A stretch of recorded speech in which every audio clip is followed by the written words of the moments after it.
What should constitute when a football player is ready to go to the NFL? The current eligibility rules state that a player must be 3 years removed from high school, or said player has to use all of their college eligibility. But is this fair for the elite college football players? In virtually every other sport, if a player is good enough, they can jump right from high school to the professional ranks. Baseball, hockey, soccer, golf, you name it. And in the case of basketball, yes, you have to be 1 year removed from high school, but players can go overseas and play professionally for a year if that suits them best. So why does it take so long to make it to the National Football League? And that's a topic of conversation for this week's episode of The Toss Up. And we introduced the panel, and we have a couple of new-looking guys over here. On my right, we have Ben Wittenstein taking a break from his radio duties. Yeah, sports director for WIUX, so glad that you can do some television stuff with us. Thank you for having me. And then Austin Matricardi, usually behind the scenes working on the show, but it's good that you're here. Yep. We appreciate it. Yeah. Thanks. It should be good. So, guys, let's just get right into it. Austin, there's the creation of a new football league, the Pac Pro Football League, and this is going to start to commence next year in 2018 in the springtime. And it was created by Don Yee, Tom Brady's agent in the NFL, and also former wide receiver Ed McCaffrey.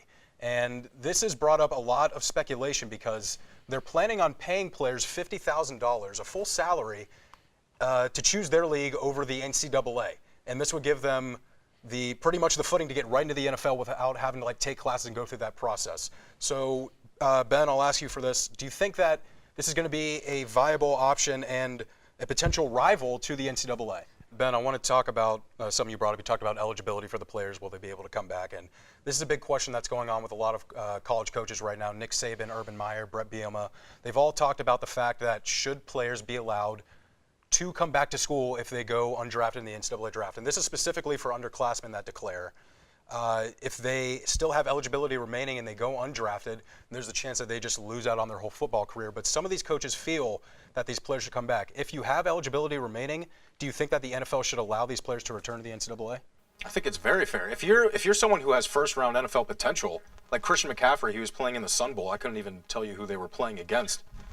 You shouldn't play in that game. You shouldn't risk injury because Christian McCaffrey, he's most likely going to end up going in the first round of the NFL draft. At least that's where a lot of people have him going in mocks.